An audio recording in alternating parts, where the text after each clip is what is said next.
poderoso, tem compaixão de mim. Preciso da tua graça abundante aqui.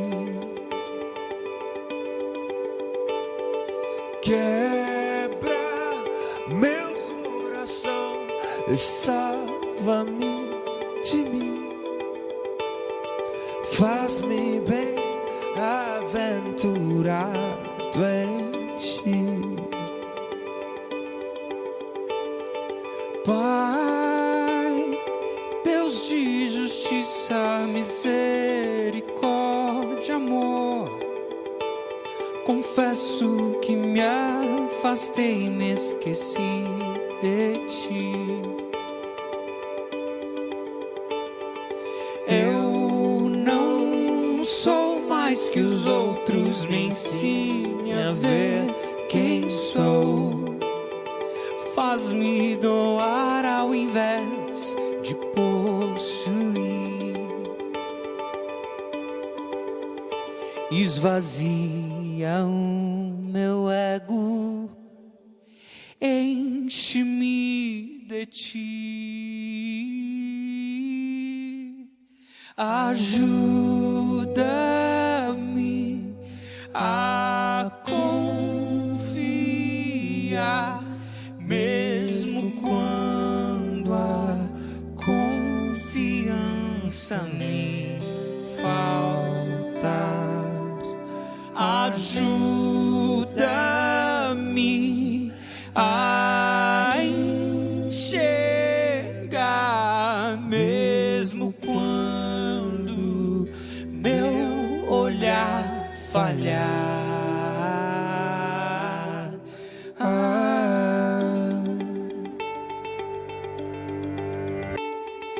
Pai, Deus poderoso, tem compaixão de mim.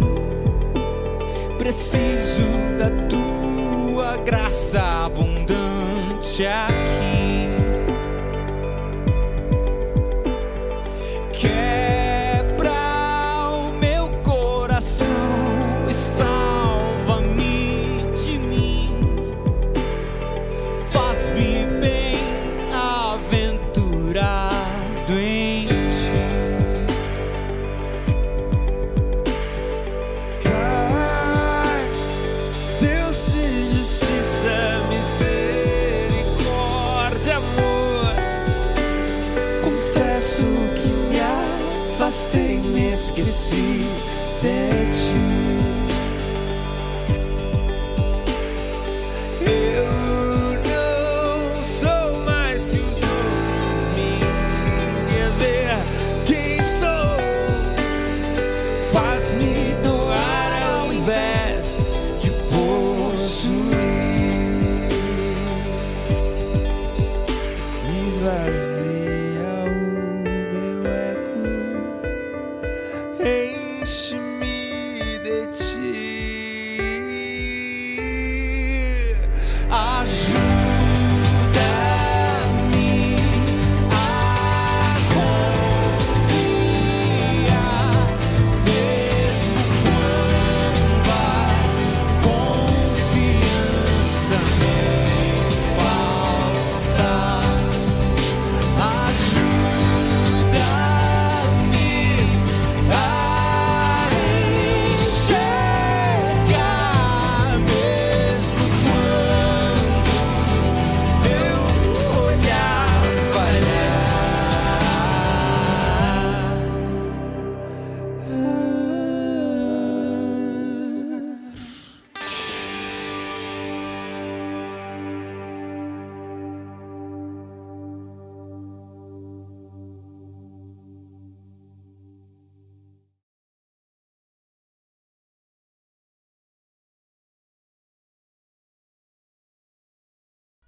Momento de instrução. Abram as suas Bíblias no Evangelho de Mateus. Mateus capítulo 6.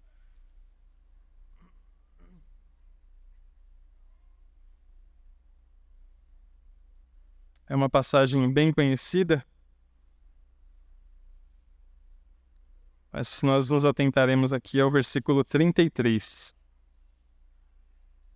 O Senhor Jesus vem anunciando aqui, né? Não andem ansiosos pelo que é vez de comer, de beber, de vestir. Não andem ansiosos de coisa alguma.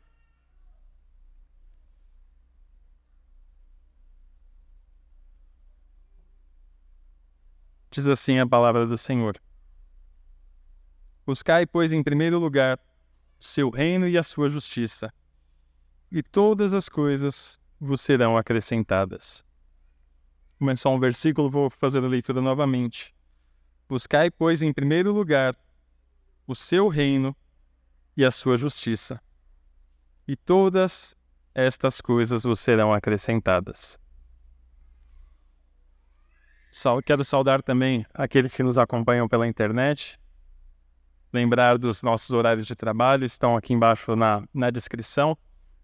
Temos o culto doméstico às quartas-feiras e o nosso culto presencial aos domingos pela manhã.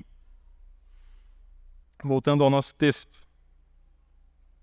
Para que um cristão progrida na santificação e no aprendizado de como agradar a Deus, ele deve ter a ideia clara de qual é o seu objetivo. Diferente de um fanático que perde a sua visão e anda em círculos, redobrando a sua atenção, tentando entender o seu objetivo novamente, o cristão não deve ser assim. Ele deve ter claro qual é o seu objetivo. E a Bíblia nos diz qual é o nosso objetivo. A gente acabou de ler. É um versículo simples: buscar o reino de Deus e a sua justiça. Mas é tão simples e ao mesmo tempo tão fácil de esquecer. Então vamos examinar os dois primeiros elementos responsáveis da nossa responsabilidade aqui. O que é que Jesus diz primeiro? Buscai. Ou seja, buscar. Isso requer esforço, dedicação, tempo, compromisso. Não é simplesmente sentar e aguardar que Deus lance no nosso colo aqui o seu reino e a sua justiça, né? Que nós vamos receber de maneira simples o conhecimento disso. Muito pelo contrário. Se nós observarmos na história, Arquimedes, quando ele descobriu o seu famoso princípio da gravidade, ele estava tomando banho e ele disse: Eureka, descobri. Ou Newton, quando descobriu a gravidade, né, as leis da gravidade, diz ali a lenda que ele estava sentado embaixo de uma árvore, a maçã caiu sobre a sua cabeça e ele compreendeu a lei da gravidade. Ou Thomas Edison, quando ele testou ali diversas substâncias para compreender qual era o filamento e a química necessária para que aquele filamento emitisse luz, ou seja, emitisse a luz elétrica. Então a gente conclui que esses momentos de iluminação não foram simplesmente sorte. Esses homens trabalharam duro. Eles tiveram ali a sua busca do conhecimento para compreender como esses princípios funcionavam. E a nossa vida cristã não é diferente. A gente, para caminhar com Deus, para compreender qual é a vontade de Deus, a gente precisa buscar ao Senhor. E, ironicamente, a nossa busca por Deus, a gente vai ver isso à frente, ela começa na nossa conversão. Quando a gente diz, estou buscando a Deus, na verdade quando a gente diz, encontrei a Deus, na verdade aí começa a nossa busca por Deus. Compreender mais das suas verdades, compreender mais do que é a justiça do Senhor. E o segundo elemento aqui, Jesus também afirma que devemos buscar o reino de Deus e a sua justiça em primeiro lugar. Não quer dizer que é o primeiro de uma série. Eu vou buscar isso aqui, depois eu busco outra coisa. Não. O que o Senhor está dizendo é, busquem com prioridade. Antes de qualquer coisa, acima de tudo, a tradução mais precisa aqui seria: busque em primeiro lugar, acima de todas as coisas, o reino de Deus e a sua justiça. Ou seja, antes de buscar qualquer outra coisa, comida, bebida, busque primeiro o reino de Deus e a sua justiça. Então nós temos a correta compreensão do que é buscar em primeiro lugar. E o cristão não deve perder o seu objetivo, como eu disse. Ele deve ser claro e o cristão deve buscá-lo com esforço, diligência, mas acima de tudo, ciente de que Cristo de Cristo é quem é este reino, do nosso Senhor, mas também que Ele já exerceu toda a justiça necessária para agradar a Deus. Não depende de nós. E o nosso primeiro ponto aqui, buscar o reino de Deus. O que significa buscar o reino de Deus? Nosso primeiro argumento. Quantos disseram ou já ouviram alguém dizer que fulano não é cristão, mas ele está buscando a Deus? Conheço alguém que está frequentando a igreja buscando ao Senhor, mas ele não é cristão ainda. Paulo diz, não há quem entenda, não há quem busque a Deus. Logo após ele dizer, não há um justo sequer. Ou seja, como é que alguém que não é cristão, que não conhece a Deus, pode buscar a Deus? Jesus é quem veio buscar os perdidos. Jesus é quem veio salvar os pecadores. Não somos nós que buscamos ao Senhor. É o Senhor quem nos busca. É o Senhor quem nos encontra. É o Senhor quem nos restaura. E o nosso segundo argumento. Quantos de vocês entraram aqui buscando resolver problemas ao invés de buscar a Deus? Quantos de vocês entraram na comunidade dos crentes buscando resolver um problema na família, um problema no trabalho, um problema de depressão, de solidão, seja ele qual for, e não buscando a Deus? É isso que o homem natural busca. É isso que nós, na nossa pecaminosidade, buscamos. Felicidade, paz mental, alívio de culpa, uma vida significativa. Se nós não fomos resgatados por Deus ainda, a gente não busca Deus. A gente só busca Deus quando Ele nos resgata primeiro.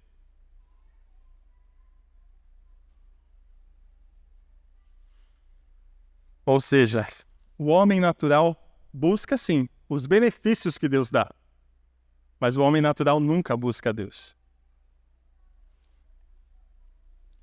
Buscar a Deus, então, na verdade, é o que Jonathan Edwards chamou de a atividade principal da vida cristã. Ou seja, se eu já sei o que não é buscar a Deus, agora eu sei o que é buscar a Deus. É a minha atividade principal. É aquilo que eu tenho de mais importante. É aquilo que eu devo fazer antes de qualquer outra coisa. E como eu disse, ironicamente, proclamar ao mundo, eu conheci a Deus, eu encontrei a Deus, é o mesmo que dizer, eu estou buscando Ele todos os dias. Eu estou buscando a Deus constantemente.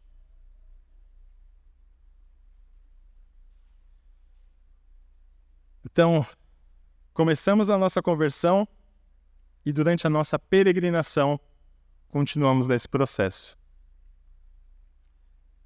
O nosso quarto argumento aqui sobre o que é buscar o reino de Deus é cumprir o último mandamento do Senhor. Jesus ali, quando ressuscitou com seus discípulos diante dele, foi questionado. Será esse o tempo que o Senhor vai restaurar a Israel? E após uma branda repreensão ali aos seus discípulos, dizendo, não compete a vocês saber do tempo que o Pai estabeleceu. Mas Jesus também diz assim, vocês receberão poder. Descerá sobre vocês o Espírito Santo, e vocês serão as minhas testemunhas, tanto em Jerusalém, como na Judeia, como na Samaria, até os confins da terra. E Jesus também diz, venha o teu reino e faça-se a tua vontade. Perceberam aqui? Venha o teu reino. Nós estamos buscando o reino do Senhor. Mas Jesus diz, venha o teu reino. E nós recebemos poder para testemunhar dele, porque nós somos chamados a mostrar ao mundo o reino de Deus. Jesus já inaugurou esse reino. Nós já vivemos esse reino, mas não na sua plenitude. mas nós somos chamados a mostrar ao mundo aquilo que Deus tem preparado para aqueles que Ele elegeu, para aqueles que Ele salvou, que Ele regenerou, que Ele glorificou. Então, a vinda do reino na terra, como nos céus, significa que os filhos do rei, aliás, fazem a sua vontade aqui e agora. A gente não vai fazer só no céu. A gente busca fazer a vontade de Deus aqui e agora. Ou seja, buscar o reino de Deus, buscar a vontade de Deus é fazê-la aqui e agora. Então Jesus liga a vinda do reino com fazer a vontade de Deus.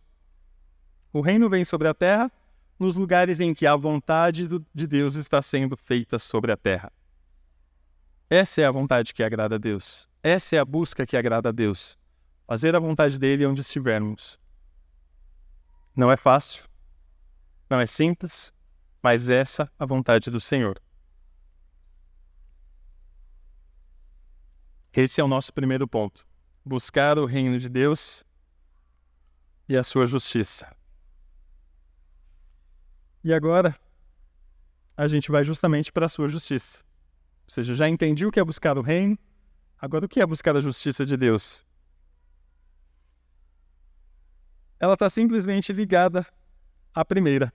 Ou seja, eu faço a vontade de Deus, eu sou justo quando eu busco o seu reino, eu busco trazer o reino para aqui e agora.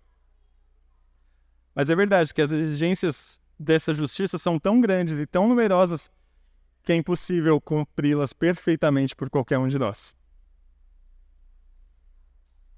E aí, como eu disse, primeiro argumento, Jesus foi quem manifestou perfeitamente a justiça de Deus. Ele é o Cordeiro sem mácula. É nele que Deus tem todo o prazer. Não é em nós. Não são nas nossas obras. Não é no nosso senso de justiça, mas na justiça perfeita encarnada no Filho. Jesus é o Deus perfeito, mas ele também é o homem que representa a justiça perfeita. Foi ele quem cumpriu tudo aquilo que Deus prescreve na sua lei.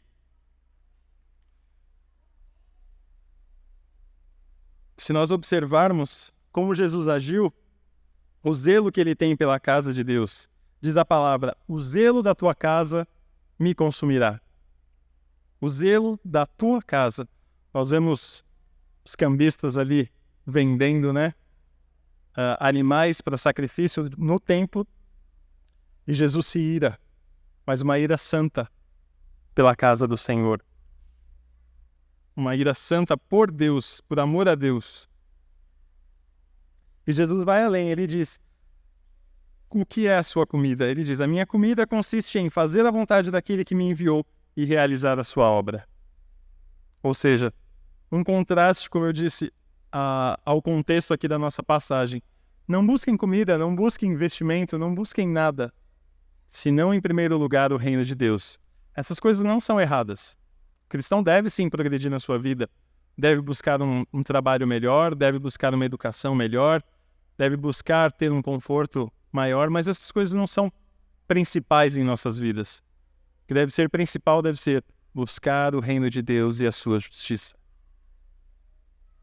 Nós invertemos, nós ofertamos a Deus o tempo que sobra. Nós buscamos a Deus quando sobra tempo. Nós buscamos praticar a sua justiça quando ela vai nos favorecer um pouco mais ali.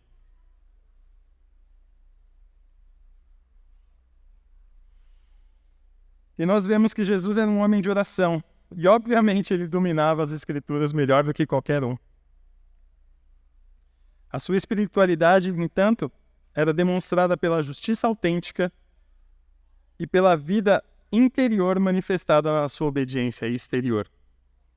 Ou seja, Jesus manifestava aos homens aquilo que ele tinha interno. Como diz a palavra de Deus também, a boca fala aquilo que o coração está cheio. Ou seja, Jesus manifestava a graça de Deus porque o seu coração estava cheio da graça de Deus. Como é que está o nosso coração? Como é que está o seu coração? Você tem manifestado a graça? Ou como a gente vai ver aqui à frente, nós temos manifestado mesquinhez, fofoca, intriga. O que é que nós temos manifestado? E o nosso segundo argumento aqui, por buscar a justiça de Deus. Você não deve confundir a espiritualidade com justiça. Buscar um moralismo disfarçado de piedade. Que é isso? Um devocional, uma oração, um ascetismo religioso, um dialeto cultural cristão que mais confunde a gente e até mesmo os não cristãos. Ou seja, não é errado em si, tá, irmãos? Eu tenho muita dificuldade com os jargões cristãos, dizer, que bênção! Ou coisas desse tipo. Mas é pessoal, eu tenho dificuldades em agir assim. Porque eu aprendi que a gente... eu aprendi não, né? Isso é redundância. Mas eu aprendi que a gente tem a facilidade em copiar isso. Ver uma pessoa falando dessa maneira, ou participar de uma rodinha onde esses jargões são frequentes, a gente acaba absorvendo isso. Mas o quanto disso é verdade na nossa vida? Quanto disso é real? Quanto disso a gente vive?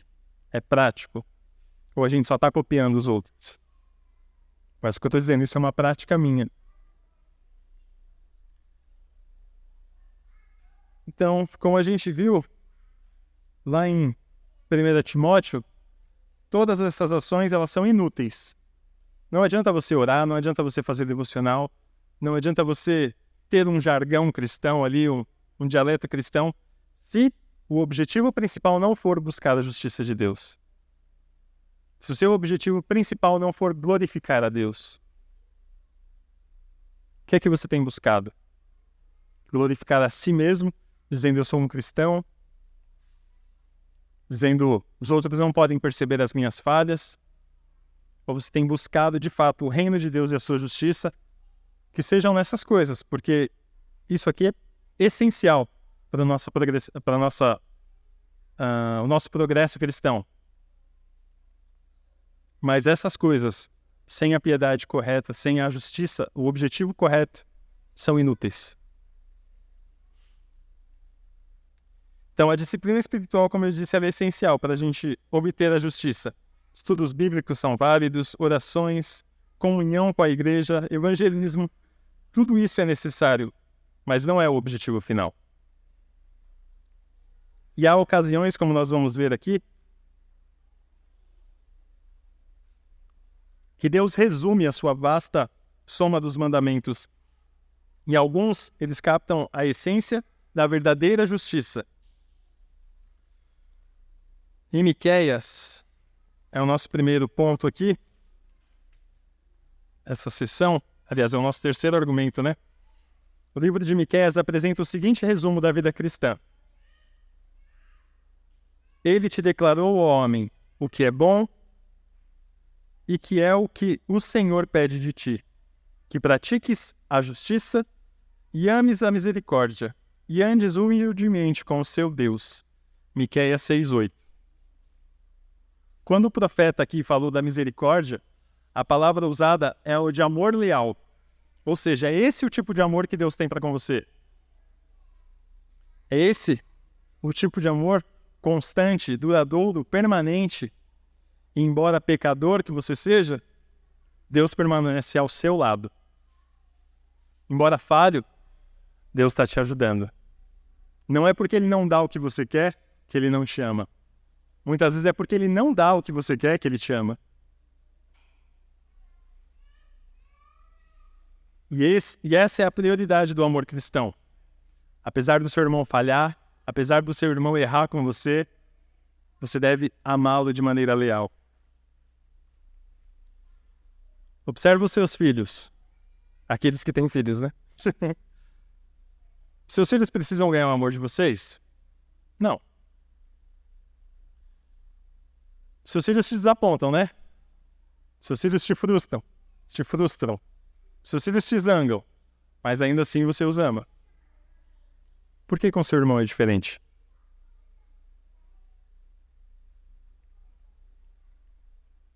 Observa o exemplo do filho pródigo.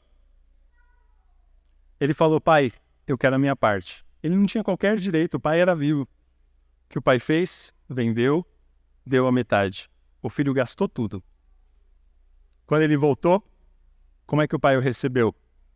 Com desprezo? Com ódio? O pai correu na direção dele. Ou seja, o pai demonstrou o amor que ele tem. Apesar de você ter feito tudo de errado, apesar de você ter feito tudo que eu desaprovo, eu ainda assim te amo.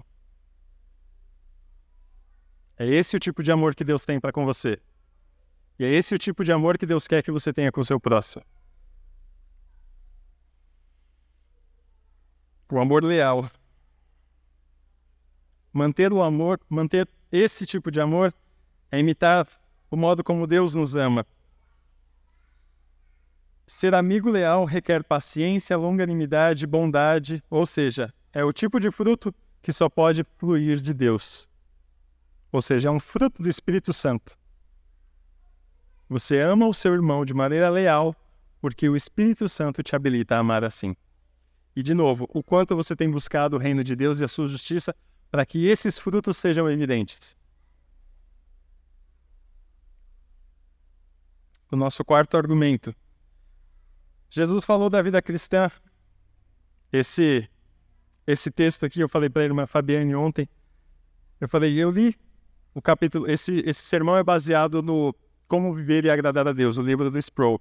A gente estudou ele no ano retrasado. E eu falei, esse versículo, Jesus em uma linha, do parágrafo ali, me fez ficar 2 dias pensando sobre o que ele significa.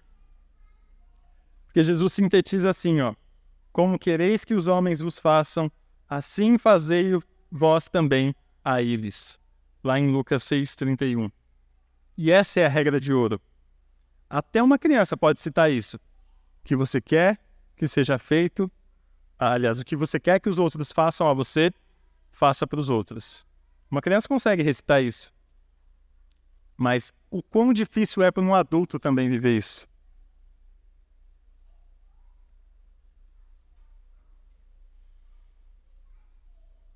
É difícil estar na companhia de críticos mesquinhos, como eu disse, pessoas que julgam o tempo todo. Nós não podemos controlar essas pessoas, o modo que elas agem, o modo que elas falam, pensam.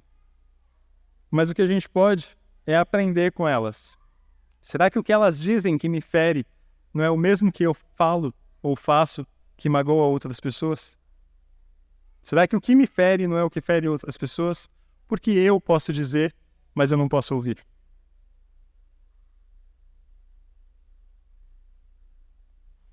Tem um humorista que chama Douglas Lima. Ele está ficando bem famosinho, ele é cristão. E ele começa brincando, né? Ele fala que ele é fofoqueiro, ele fala, irmãos, preciso confessar um pecado. Ele falou, eu sou fofoqueiro. Aí todo mundo dá risada.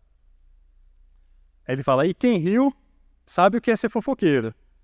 Aí todo mundo ri de novo. Ele fala, e quem olhou para ver quem deu risada também é fofoqueiro. Então todo mundo aqui é fofoqueiro. E aí ele fala, isso está muito comum no meio cristão. A gente falar sobre o outro de maneira a denegrir o outro. E a gente fala mal da maneira como a pessoa se veste, como se porta, como fala. E ele fala, mas o Espírito Santo, quando cutuca o crente, ele fala, mas quem sou eu para julgar? Quem sou eu, né? Mas percebe como a gente normatizou uma prática que é pecado? Ou seja, é difícil ficar perto disso. A gente não aceita.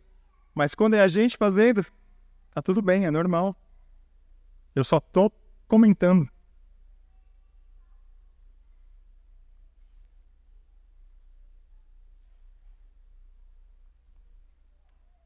Então vamos lá. Geralmente a nossa reação a essas críticas é retribuir da mesma maneira, não é? Quando a gente escuta uma crítica falando, você não pode fazer isso é errado, não sei o quê. Tudo bem. Mas quando a gente escuta uma crítica que atinge o nosso ser,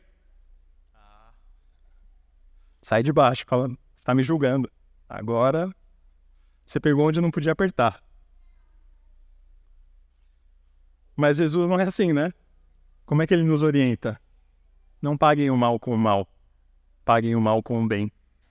Quando alguém fala mal de você, quando alguém te critica, não faça igual.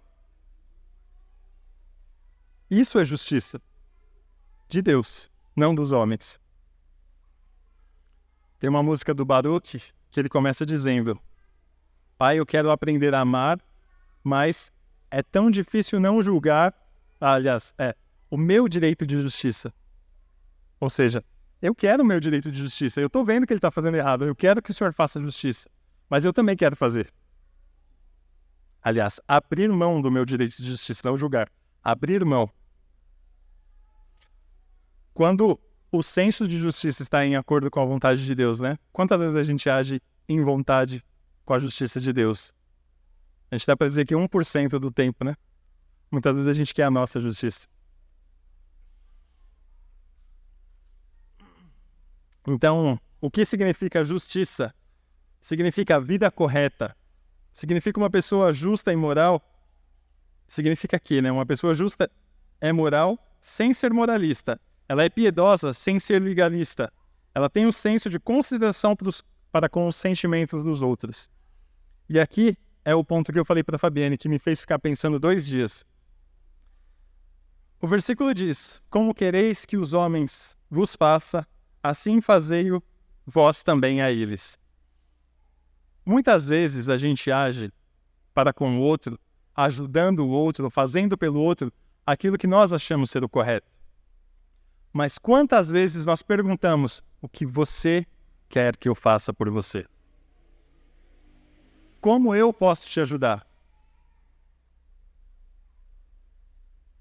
Quantas vezes vocês pararam para pensar, eu quero ajudar o outro, mas será que eu quero ajudar como ele precisa ser ajudado?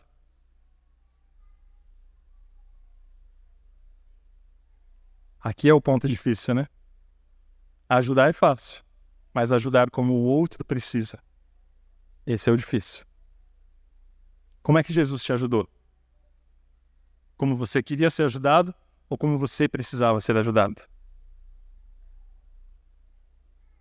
Tem um capítulo do livro do Tim Keller que ele diz que a gente caminha na vida cristã e muitas vezes a gente meio que ora dessa maneira assim a Deus: Senhor, me ajuda aqui a caminhar, tá difícil nesse ponto aqui, mas se o Senhor me ajudar nisso aqui, eu consigo caminhar no resto.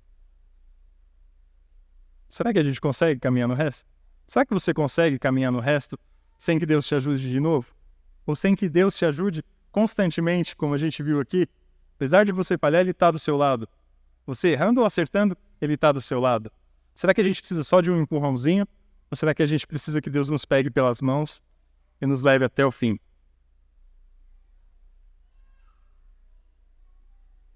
Ou seja, quando você pratica a justiça, você está praticando a sua justiça ou é de Deus? Você está fazendo pelo outro o que ele precisa ou você está fazendo pelo outro o que o que você quer fazer?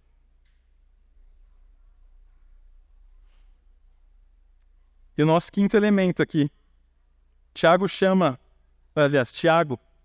o chamado justo ou reto, provavelmente aqui o irmão de Jesus, nos apresenta o seguinte resumo: a religião pura e sem mácula para com o nosso Deus e Pai é esta: visitar os órfãos e as viúvas nas suas tribulações, e a si mesmo guardar-se incontaminado do mundo. Tiago 1:27. Tiago nos mostra a verdadeira justiça. E essa justiça ela é orientada para as pessoas. Ou seja, como eu revelo a justiça de Deus? Agindo justamente com as pessoas. Se essa justiça não resultar em cuidado para com as pessoas, as nossas orações são inúteis. Observe o contexto que essas pessoas viviam. O que é que as viúvas e os órfãos tinham? Pressão financeira, impotência legal e abandono emocional. Ou seja, eles eram a escória da sociedade ali. As viúvas tinham que ser sustentadas pelos seus familiares. Quando não, dependiam exclusivamente da igreja. Quando não faziam parte de uma comunidade cristã, não tinham qualquer direito. Os órfãos, da mesma maneira, não tinham qualquer condição legal. E aí, o abandono emocional. Ou seja, você não tem ninguém, você não tem ajuda, a sua família simplesmente não quer ajudar. Pior caso, a gente tem políticas hoje que ajudam de maneira financeira viúvas e órfãos, mas será que essas políticas suprem a necessidade emocional? Elas amam essas pessoas que precisam de amor?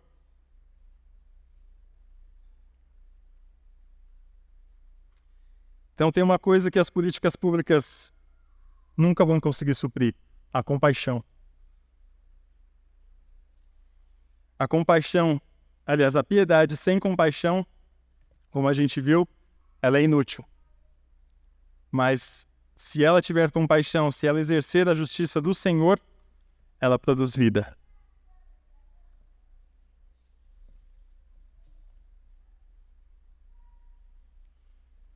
E um ponto interessante aqui. Precisamos de regras para ser justos, mas essas regras precisam ser justas. Ou seja, nós só conseguimos ser justos seguindo as regras de Deus. Pois somente as Escrituras possuem as regras adequadas para agradar a Deus e para termos uma vida justa, sem fanatismo, com um objetivo claro: buscar a Deus, o seu reino e a sua justiça. E aí eu queria só trazer uma reflexão para os irmãos. Nós agradamos a Deus, ao Deus de amor, quando obedecemos a regra de ouro. Nós agradamos a Ele quando buscamos a justiça e a misericórdia, e quando praticamos o amor real. Nós agradamos a Ele quando tratamos uns aos outros como nós desejamos ser tratados. Agradamos a Ele quando ajudamos os esquecidos e os oprimidos. E agora eu pergunto a você: quantas dessas poucas práticas que eu citei aqui têm sido ativas na sua vida? O quanto você tem buscado agradar a Deus, praticando a sua justiça, buscando o seu reino, agindo em conformidade com a palavra do Senhor? Então, mais uma vez, buscai, pois, em primeiro lugar, o seu reino e a sua justiça, e todas as outras coisas vos serão acrescentadas. Ou seja, busque o Senhor. Você já tem as ferramentas necessárias.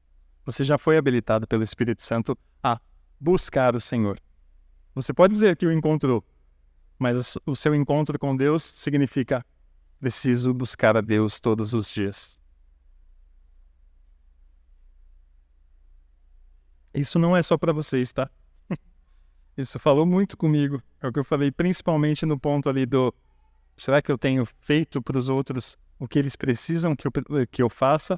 Ou eu tenho feito para os outros o que eu quero fazer?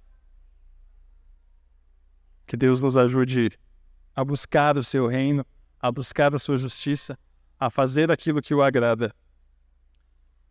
Mas certos de que, como eu disse lá no início, o Senhor Jesus Cristo já cumpriu toda a justiça que era necessária para você ser salvo. É impossível a nós imitarmos a divindade de Deus, imitarmos a divindade de Jesus Cristo. Mas o padrão de justiça nós podemos buscar, que é o que Paulo diz: sejam meus imitadores, como eu sou de Cristo. Ou seja, me imitem. Imitem a Cristo. Eu tento imitar a Cristo. Imitem a Cristo. Deus nos ajude, irmãos.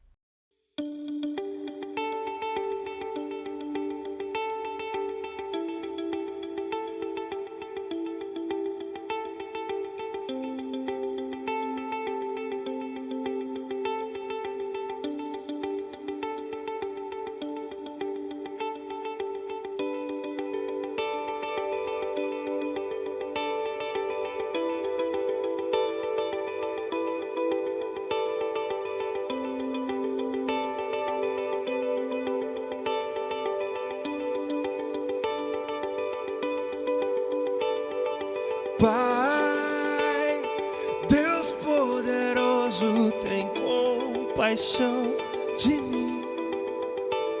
Preciso da tua graça abundante aqui. Quebra meu coração, essa salva-me de mim, faz-me bem-aventurado em ti. Pai, Deus de justiça, misericórdia, amor, confesso que me afastei e me esqueci de ti. Eu não sou mais que os outros, me ensine a ver quem sou. Faz-me doar ao invés de possuir. Esvazia o meu ego, enche-me de ti. Ajuda-me a confiar, mesmo quando a confiança me falta. Ajuda-me a enxergar, mesmo quando meu olhar falhar.